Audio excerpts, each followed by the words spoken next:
তুমি কোন চাটের আব্বাস? তুমি আসছো এখানে মামলা করতে? গুনার টাইম নাই, ভদ্র হতে শিখুন। আমরা সভ্য সমাজে বসবাস করি, অসভ্য আচরণ করবেন না। অসভ্য আচরণ যদি করেন, কিভাবে আপনাকে সভ্য করতে হয়, আপনাদেরকে সভ্য করতে হয়, এটা আমাদের ভালো করে জানা আছে। করতে পারে না, যার মান আছে তারই তো মানহানি হয়। মামলা করেছে আরেকজনকে দিয়ে, গোপনে গিয়ে হলে সাক্ষী হিসাবে উপস্থিত হয়েছে। এগুলাকে আমরা বলবো গুপ্ত। আপনি ঢাকা হাটে ফেল করেছেন, লিখে রাখুন জনাব আব্বাস। আপনাকে তারেক জিয়া এসে রক্ষা করেছে। তারেক জিয়া যদি এসে রক্ষা না করত, তাহলে আপনি মির্জা আব্বাসের ছুনোপুটিও আমরা ঢাকা হাটে খুঁজে পাইতাম না।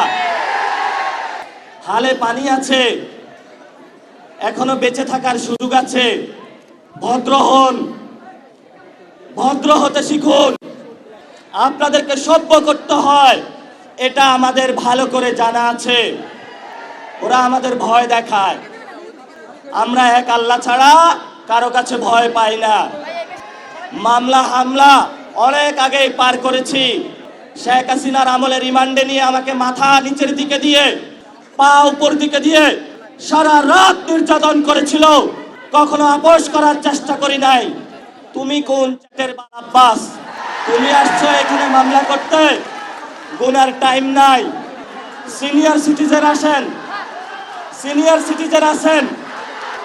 আমরা সম্মান করতে চাই, কিন্তু নিজের সম্মান যদি না রাখতে পারেন, তাহলে এই যারা ইয়াং জেনারেশন আছে, জেনজিরা আছে, আপনার পুরা সম্মানের চাদর খুলে বুড়িগঙ্গায় নিক্ষেপ করবে। আমরা ধৈর্য ধারণ করতেছি। আমরা শান্তিতে বিশ্বাস করি, আমরা গণতন্ত্রে বিশ্বাস করি।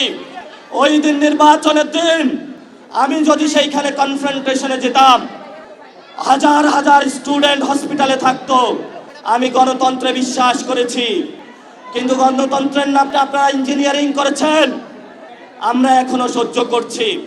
দ্রুত রিফর্ম অ্যাসেম্বলি করেন, দ্রুত বাংলাদেশের সংস্কার বাস্তবায়ন করেন, দ্রুত বাংলাদেশের শহীদদের বিচার বুঝিয়ে দেন, আহতদের বিচার বুঝিয়ে দেন, শহীদ ওসমান হাদি ভাইয়ের বিচার বুঝিয়ে দেন। ধর্ষণ বন্ধ করেন।